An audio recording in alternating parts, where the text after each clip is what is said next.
Welcome everyone. And I'm gonna let Troy to kind of tell us a little bit more about him. And once again, thank you for joining us and just extremely excited to have the opportunity to work with him. I had opportunity to actually look at his work and go through his YouTube channel and really not just once or twice or three times, but like actually listen all the videos and poetry that he has created and sharing and the way he's doing it. No, it's not just verbal, but you can tell his body language. You can tell his the sounds and the imagery and the elements that he's bringing together is just so beautiful. So once again, Troy, thank you so much for joining us and welcome everyone. Thanks, Nancy. Oh my gosh, such a very kind introduction. Hi, everyone. Troy, he, him pronouns. I'm a poet. I'm a mixed Filipino Japanese. I'm born and raised here in Seattle, Washington. Thank you to Highline Heritage Museum for putting on all these programs, and I'm really excited for them to be open again. Definitely check them out. I hear they're having a block party right now. So if you can get over there, go, I would definitely do that. Um, but yeah, today I have some poems that I'd love to share with you all. I also have a writing prompt ready to go. I know some folks are in maybe like on the move, so we can, if we want to like just do more poems or more discussion, I'm happy to do that too. But would love to write with you all if you are open to doing so. And then throughout all that, I would like I have I can share a little bit about myself and kind of do questions and answers as the session gets rolling. So that's kind of the flow of today. It's pretty relaxed, and I just really excited to be with y'all. Um, let's see. Oh, yes, we have some folks interested in writing. Thanks, Mello. Thanks, Elle.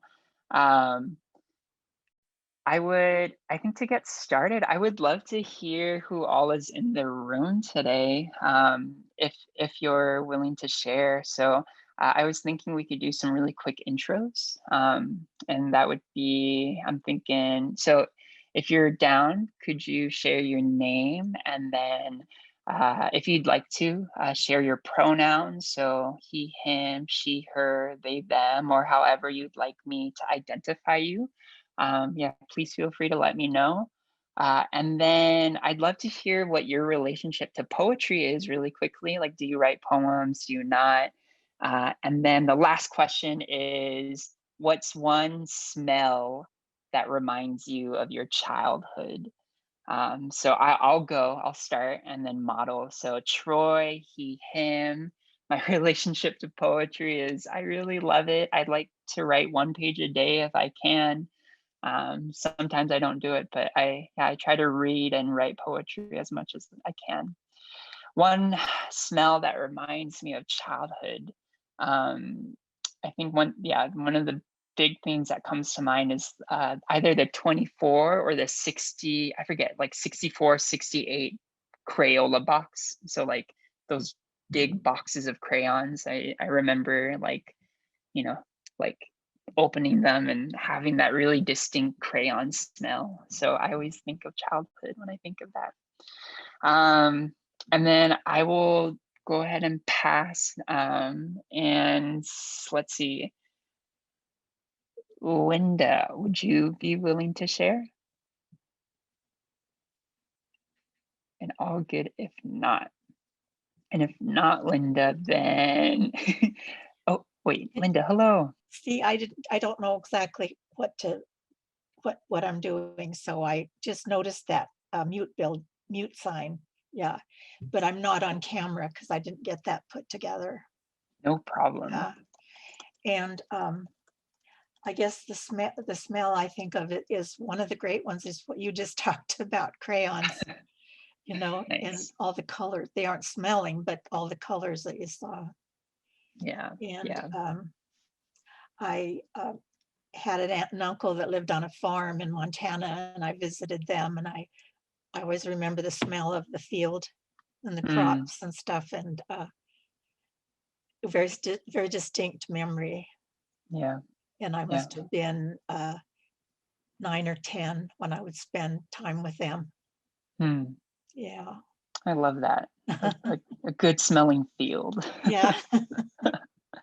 Perfect. Yeah. So I'm glad to be here with you. I'm just sorry I didn't get my camera going, so Oh, not a I problem. could talk to you in person. Yes, would love that. Would love that someday. In person would be even better someday. Okay. So, All right. Thank you. Thanks, Linda. And then maybe we could hop to, is it Levy? Am I pronouncing that right? Yes, it's Levy. Can you hear me Levy. okay? I'm outside and it's windy, so I didn't want to. Perfect. Yes, my name. Oh, great. My name is Levy, and I go by she, her pronouns. I have never written poetry, but I am, like you, was obsessed with being in a punk rock band, and I was Oh for a while. Yeah, and I wrote some songs. So when you talked about that, I thought, oh, would he want to collaborate on? I could write the music and you write the lyrics. That would be amazing. And then a childhood smell. I would say my mom's cooking. She was stay-at-home mom and made Vietnamese food every single day. Yeah. So the smell of pho and rice and, just home cooked meals is what it makes me think of childhood. Yeah. So yeah, I'll should I popcorn to the next person or? Yeah, that sounds great. Let's say, how about Bob?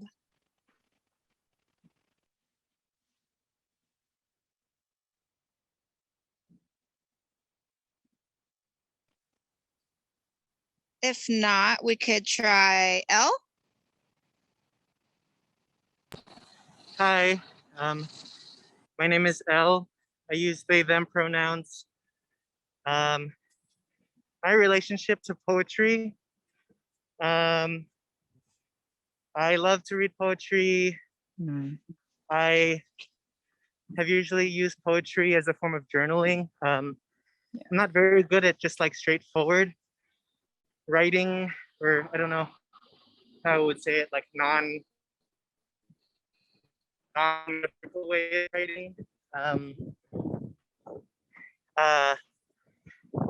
I also read, I also meditate and usually combine poetry with meditation.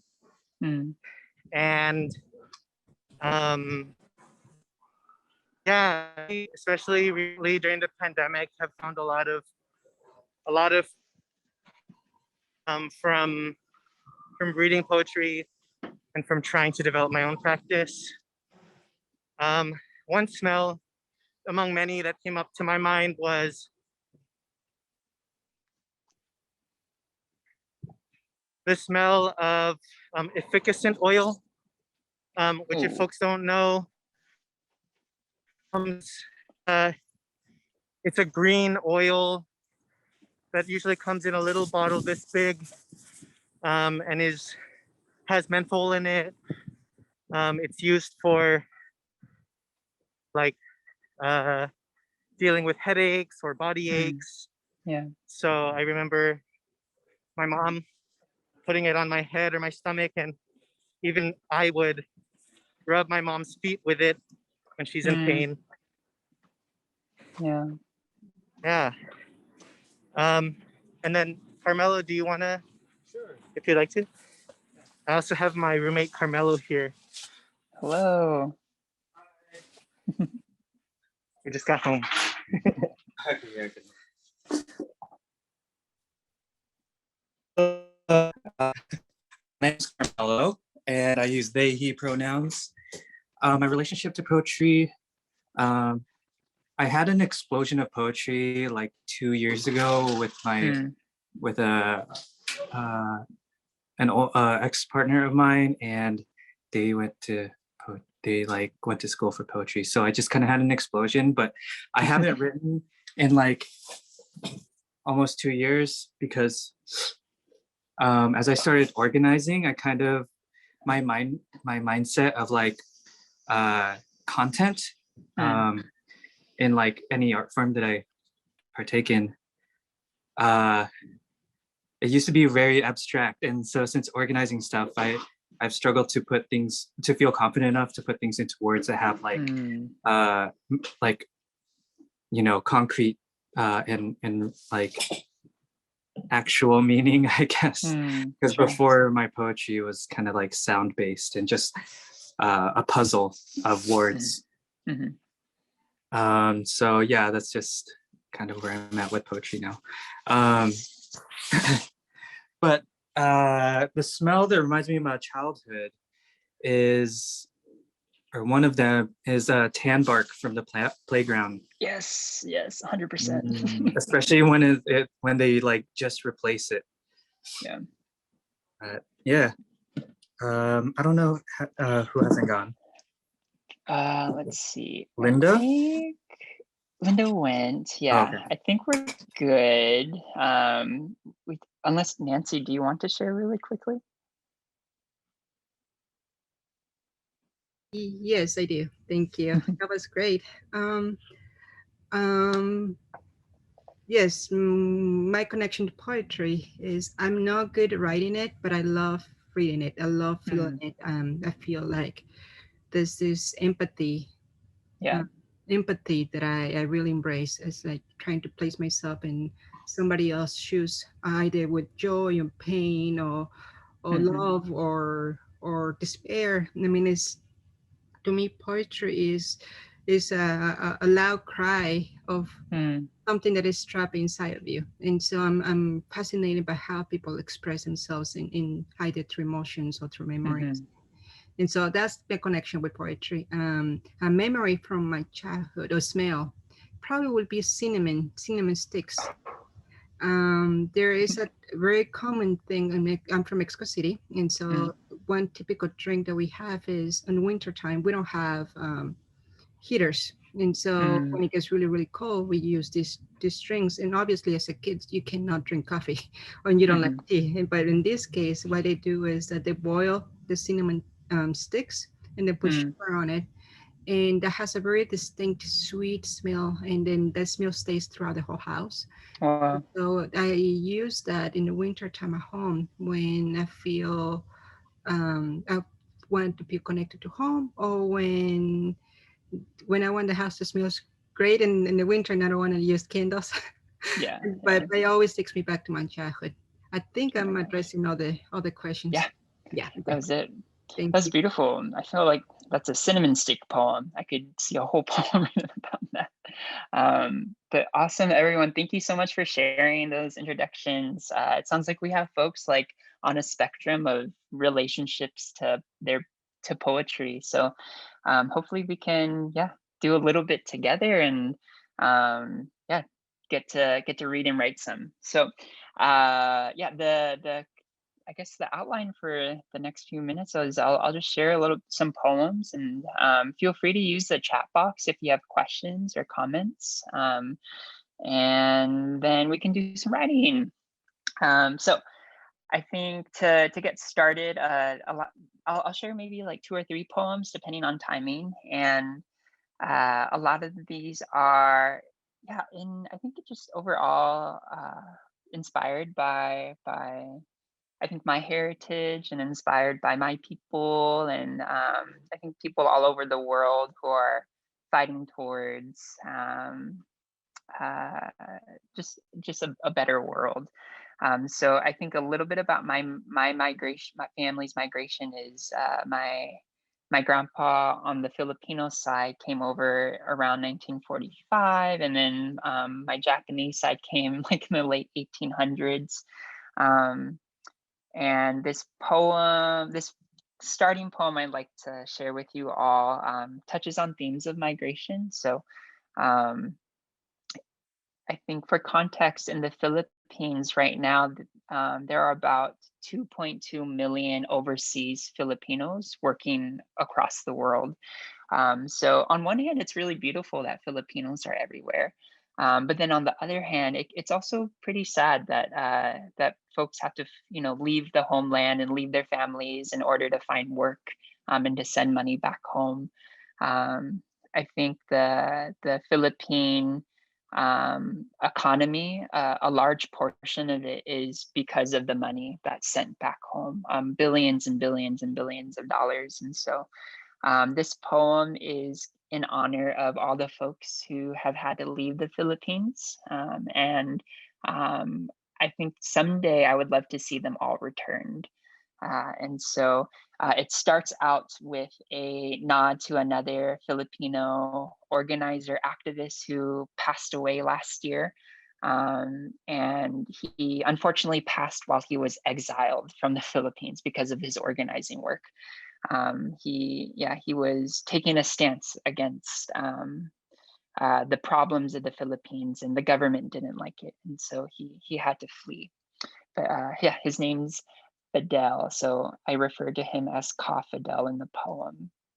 And then I'm going to chat a few Tagalog words, so Filipino words that show up throughout these poems, and if you want to follow, they will be in the chat. This poem is called Another Poem in Which My Grandpa Is Gone. Ka Fidel's kids ask for his ashes to be sent to the Philippines. Not his chanelas, his half-filled carton of cigarettes, or strands of hair found by the coffee pots. The birthday balloon strung to his bed. Comrades humming Maligayang Bati to wrinkled sheets. When what's left of him lands in Luzon, I want a national day of mourning for every person still overseas. I want every one of them returned too. The au pair standing in Paris rain, baguette in hand, the line cook headed south for Barbados on a cruise ship, his whole barcada, dishwashers from Manila, busboys old as Ka Fidel when detained by Marcos himself, the sommelier whose bald head is shaped like my uncle's. When they dock, I want a ribeye steak and the oakiest red wine served to them. I want cold water poured on their sunburnt faces, the president's palace to sink to the bottom of our brilliant ocean. When every Filipino returns, I'll clip the graveyard grass growing above my grandpa, seal it in a bag, and bury it in the province he learned to trap fish in with his mother. All right. So cool. This second poem. We're moving from the Philippines and we're going to the States now. So while there's all these things happening back in the homeland, I'm also part of some organizing work here in the U.S. To address the problems that are happening. So particularly, I'm part of an organization called Anak Bayan Seattle, and we're a Filipino organization fighting for national democracy, so genuine freedom and sovereignty in the Philippines. And part of that work is happening here in the States. So I had the chance to go to Washington, D.C. the other year, and I went with other organizers to call on our president and our Congress to stop supporting the Philippine administration with our tax dollars that were creating conditions that pushed people out of our country and into more exploitation around the world, including here in the US. So I think one prime example is here in the US, many Filipinos are nurses. And during the COVID pandemic, we saw that in the US, although Filipinos made up 4% of nurses, they made up 31.5% of nurse deaths due to COVID. And so we see that, wherever Filipinos are going, there is there are harsh conditions. And so we want to create a Philippines that is really free and just in order for our people to be able to live. And so this poem isn't about the protests themselves that we were part of, but more so about what was happening around us during that time. So this poem is called "Oh Heat We Protest In." We sit on a curb, Diego dizzy, our shirts soaked in July sweat since K Street. We count how often DuPont Circle pants out of breath. Bernadine, behind us, hums on the burnt sidewalk, won over by it all. Union Station's stuffy tunnels, its underground fans swirling hot air. We shimmer, mid-sweat, when she tells us she belongs here. Her shoulders wilting in wet heat, boiled cement, a summer licked in lightning. Maybe the front lawn of the White House, our spit tangled in its trimmed grass. She's sincere, the way I've seen her before, once in my apartment. Tote bag tossed onto her arm, the front door nudged open gently, her leaving soon. Then between us, a house moth fluttering, her soft admission, it's her Lolo, and I'm meeting him for the first time. Dust falling from his moth wings, the hallway lights, a field from our grandparents' province, flowering across our faces. All right. Yeah, so this was the first time I heard about the Filipino kind of myth that all our relatives who have passed are moths. So I got to meet Nadine's or Bernadine's grandparents, who was a moth in my apartment, and it was really sweet. Okay, I'm keeping eye on time. I think I'll read one more poem.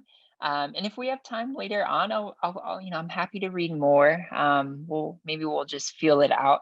But I wasn't originally going to read this poem, but then Nancy and I were talking a little bit, and she, mentioned about a Japanese garden that the museum may be collaborating with sometime in the future. So I thought I would share a poem that is in relationship to my dad's side of the family. So I'm also Japanese, and I have family that has been here for some time. So I'm fourth, fifth generation, which is Yonsei Gosei in Japanese. And my grandma, her family, grew up in Seattle, and during the war, World War II, when Japanese and Japanese Americans were being rounded up and incarcerated, she was taken to Idaho, so Minidoka, Idaho.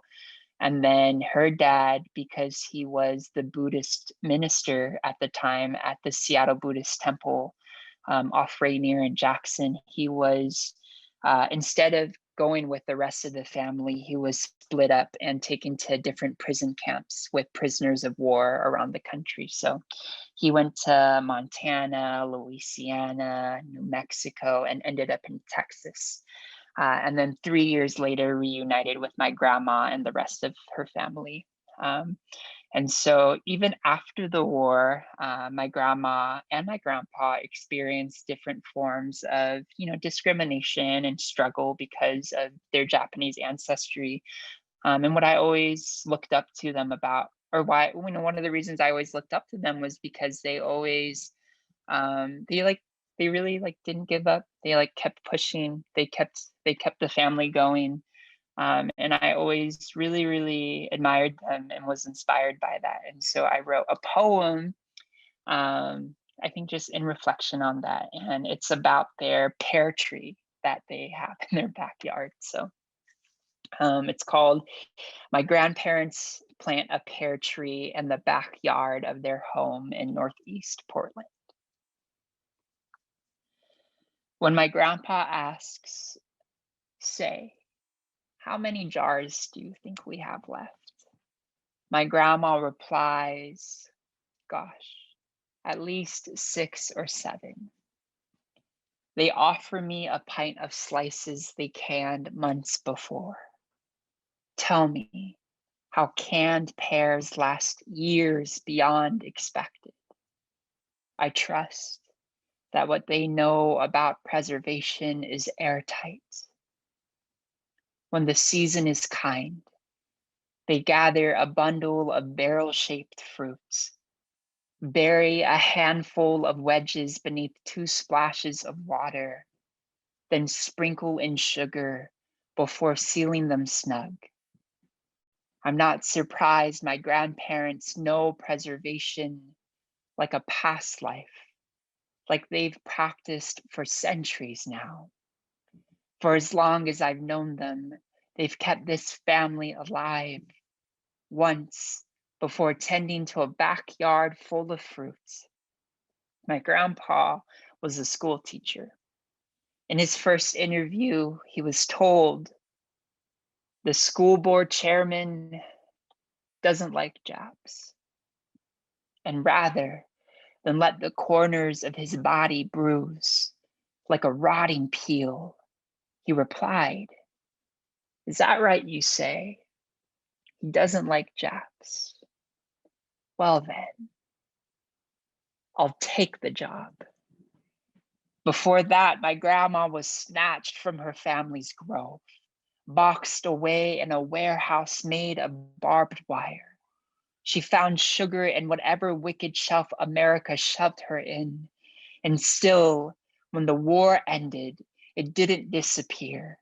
Years later, in a schoolhouse hallway, a boy who smelled of famine yelled, you must be mad because your country lost. And I don't know if any word has been invented for that kind of patience, to soothe a rage that would burn 1,000 acres of orchard if given the chance. Maybe miracle is the closest I can think of. Maybe my grandparents are so good at not giving up. They gain another life whenever someone fails to poison the patch of soil they breathe on.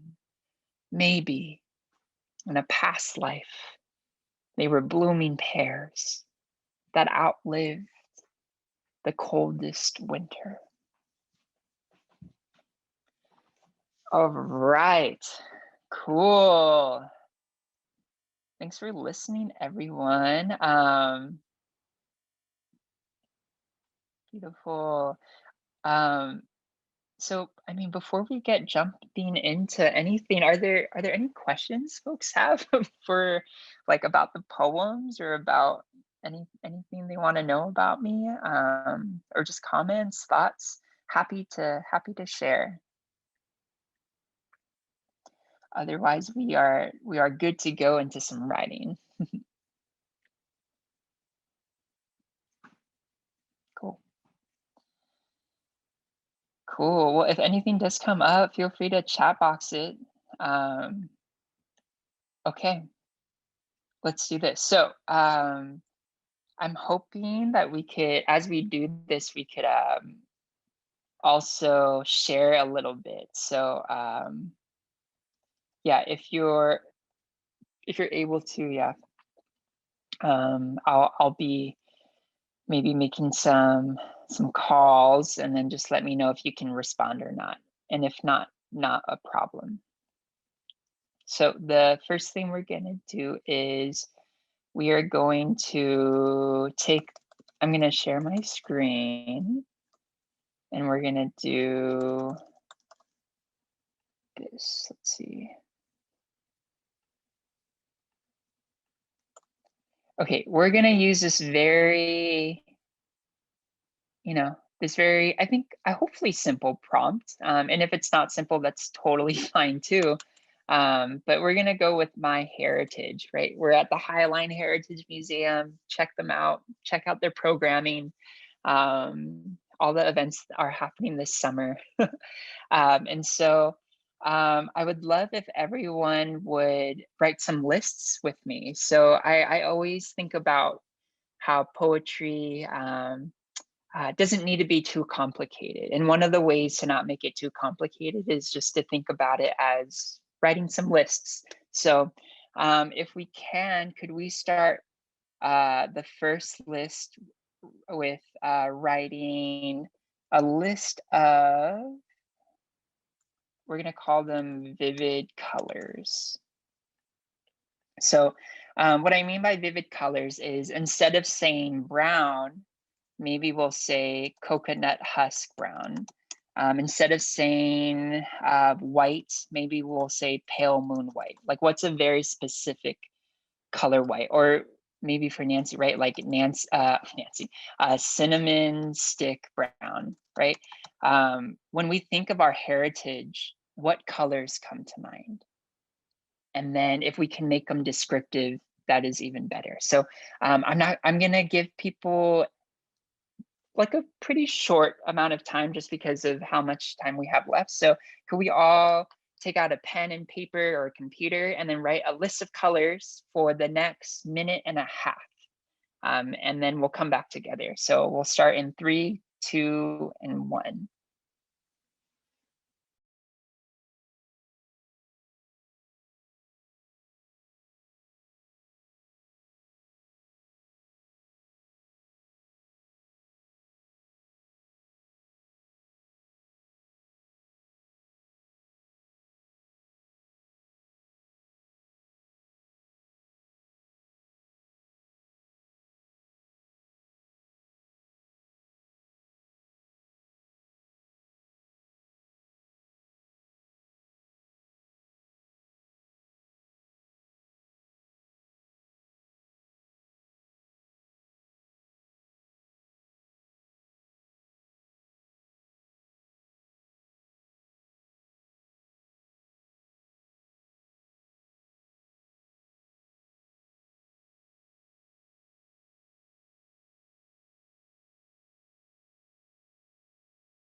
All right, so let's start wrapping up that last thought,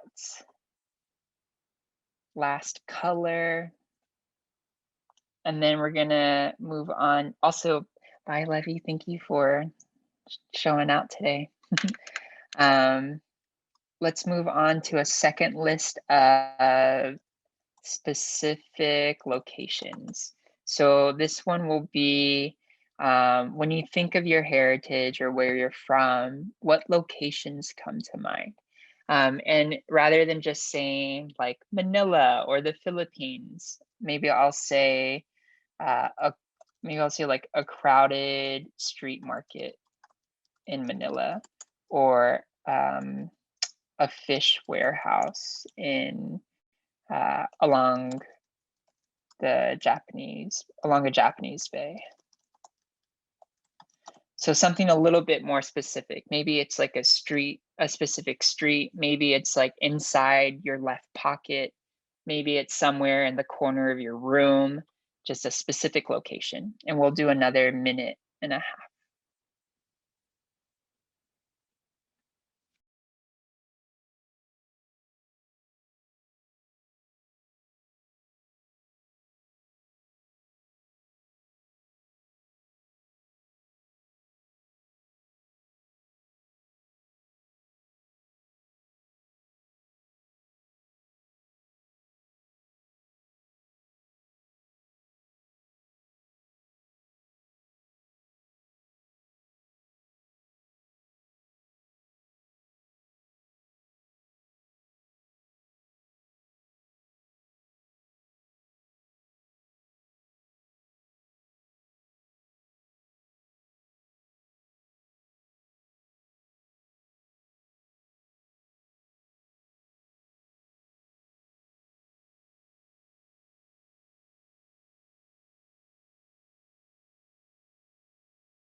we'll start wrapping up that last thought, that last location.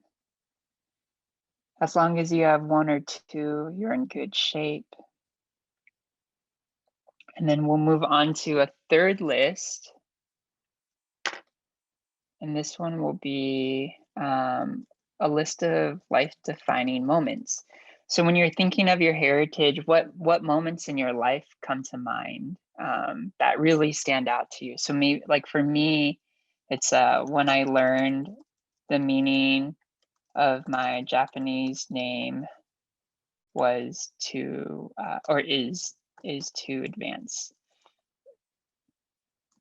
Or it could be landing in the Philippines for the first time and reading the sign Mabuhay, which is like kind of like, oh wait, at Ninoy Aquino Airport.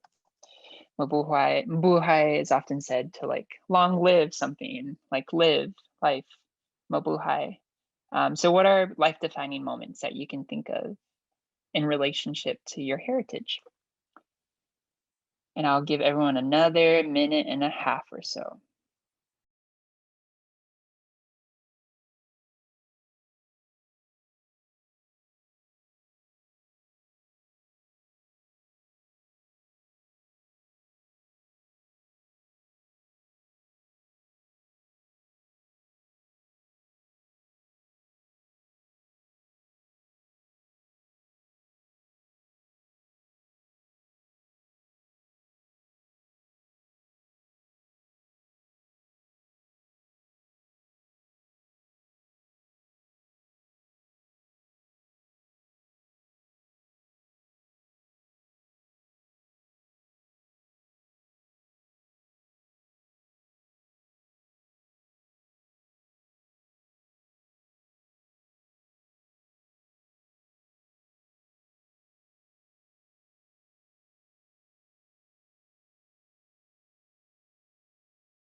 Okay, we'll start wrapping up that last thought, that last moment in your life. And then we'll go to our last and final list. So this is a list of like inspirational people, an inspirational person doing an activity. So this can be anyone, alive, not alive, real, not real. It could be a fictional character from a book. It could be Oprah Winfrey. It could be, you know, anyone who you find inspirational. So I could say Bruce Lee doing push-ups in his grave. Or I could say my grandpa peeling open a can of Vienna sausage.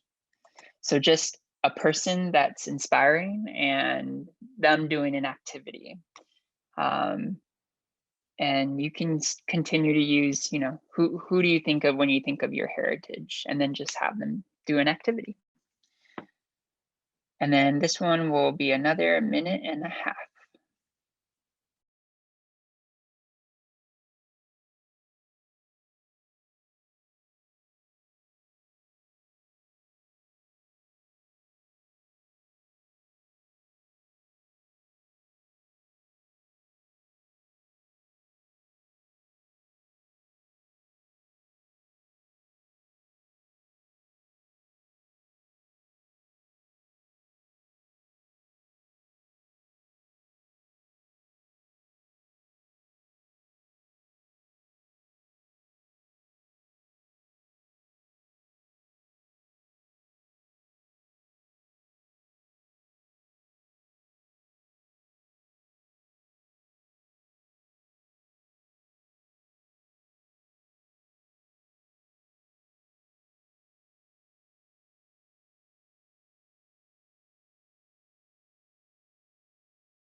All right, so we'll start wrapping up that last and final thought of the last and final list. And then come back together. So the next thing I'd love for you all to do is if you could maybe look through your different lists. So your vivid colors, your specific locations, your defining moments in life, the inspirational people doing an activity, and just identify your top 1 or 2 images out of any of the lists. So it might be a color, it might be a moment. What are your favorite, what 2 stand out the most to you?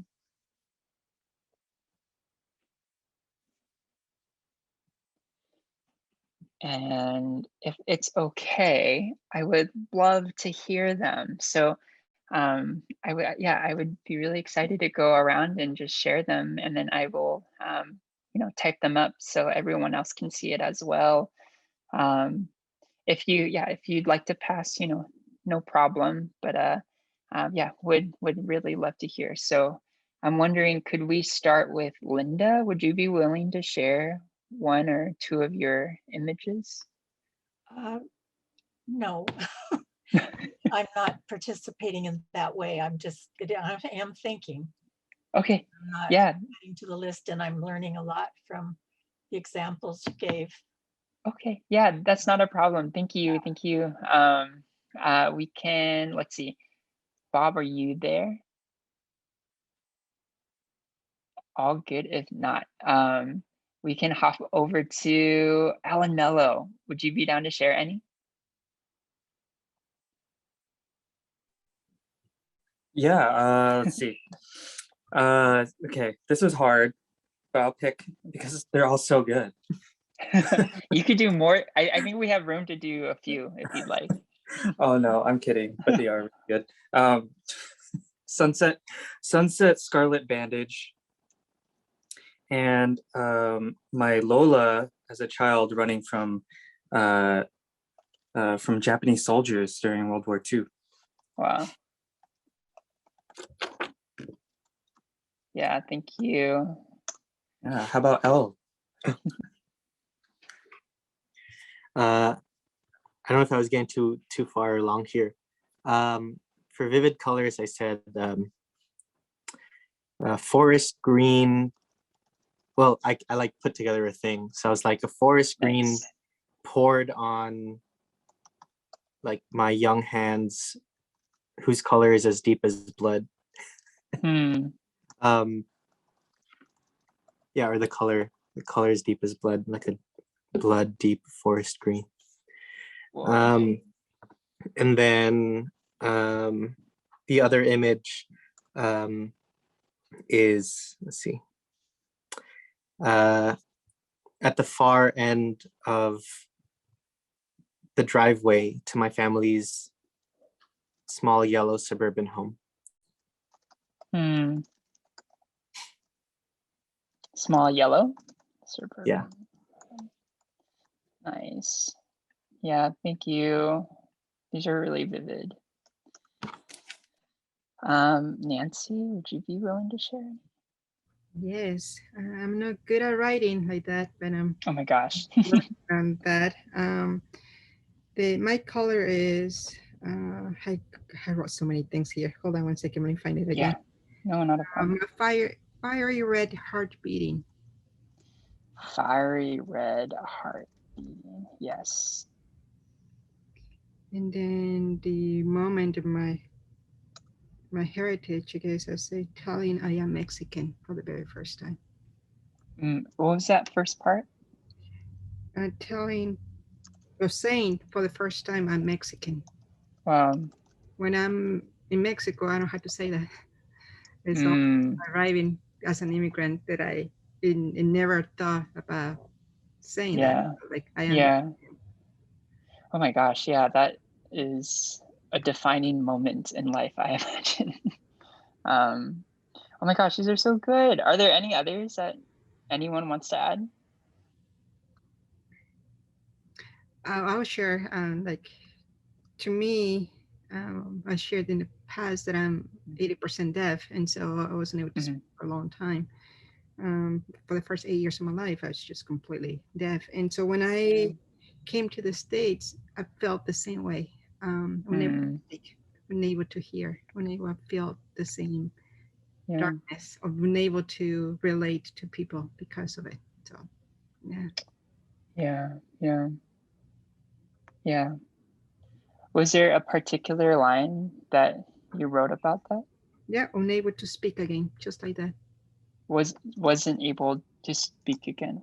Unable to speak again. Oh my gosh. I'm sorry. I don't. I think I'm It's cutting out. It is unable, and so it's, I know, see my accent, unable to speak again. Unable to speak again. No, that's my fault. Thank you. No, no, no. Wow.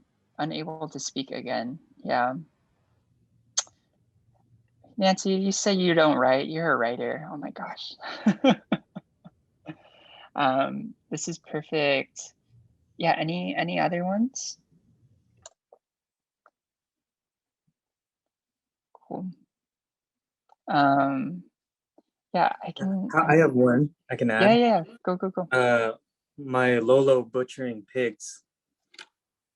Oh man, were you ever there? I wasn't there. That was under Inspirational People doing things. Nice. Yeah, it's really good. I'll just add some from mine that I did earlier. Okay, cool. So I can just share back what we have as just a list that we like compiled together, right? Like we didn't write the same lists. We just did our own. But what we have is, and maybe I'll change the prompt to from my heritage to our heritage. So I'll say, our heritage is a crowded street market in Manila. It is my Lolo butchering pigs. Our heritage is coconut husk brown. It is unable to speak again. Our heritage is saying for the first time, I'm Mexican. It is fiery red, heart beating. Our heritage is at the far end of the driveway to my family's small yellow suburban home.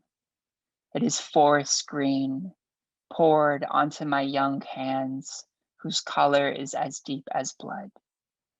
Our heritage is my Lola as a child running from Japanese soldiers in World War II. Our heritage is sunset scarlet bandage. Yay. Oh my gosh, that felt like a whole poem.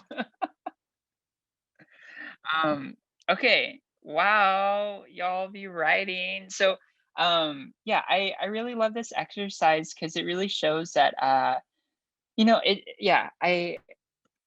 Mello, I really liked what you said earlier about like wanting to make poems concrete and being able to understand. And I think there is a need for that, right, to a certain extent. And I also think there's room for there to be kind of like this, not always following exactly what's going on, but also having that emotional truth behind, but then having these concrete images to really like anchor the feeling into something that we want to talk about. So I, my encouragement for everyone would be to take the lists that you worked on and do something similar. So you have basically this word bank of really, really vivid, textured imagery. What can you do with those, and how can you form something with maybe not too much thought, but with a lot of just uh, with what you have into a poem, with a prompt as simple as my heritage is. And then, after you put things together, you can think about making it more concrete in different ways, or making it more abstract if you want. So I really love this particular thing we just made together without really planning. and would love it if everyone tried it out. So yeah, that's kind of my time with you all today. I just had a lot of fun, like sharing some poems and like talking about poetry with you. I'm very happy to answer any other questions that people may have. I dropped my website in the chat box if you rather like email me. There's like a contact form. I'm happy to answer questions there too. But yeah, thank you all so much. This was really fun. Nancy, maybe I'll give it back to you. Yeah, just once again, it was amazing. And just to see the combination of everyone, like, wow, I just blow my mind away. And there was this power behind it, there's magic behind it. And so it's just a really cool experience. So thank you so much for sharing that and facilitating that. Um, we are again the Highline Heritage Museum, and we are have a lot of things. And I hope that Troy is not the first time. No, it is the first time. I hope it's not the last time that we do something together. I think we should continue to do something. And please just come and check the museum out. And any ideas that you might have for future events or programs, please feel free to share them with us. And this is your space. This is your home. You should feel welcome and safe and just be you. And I love that Troy chose this theme, my heritage, and that's what the museum is about. Is the name of the museum is Highline Heritage Museum. So anyone in the Highline area can express this, and I don't know, I'm just so happy to be able to um, even indulge myself in that word. What is heritage, and how all of us as a group kind of come up together with that. So once again, Troy, thank you for everything. And everyone else, please join us. Just check out what we're doing. And once again, thank you for joining us.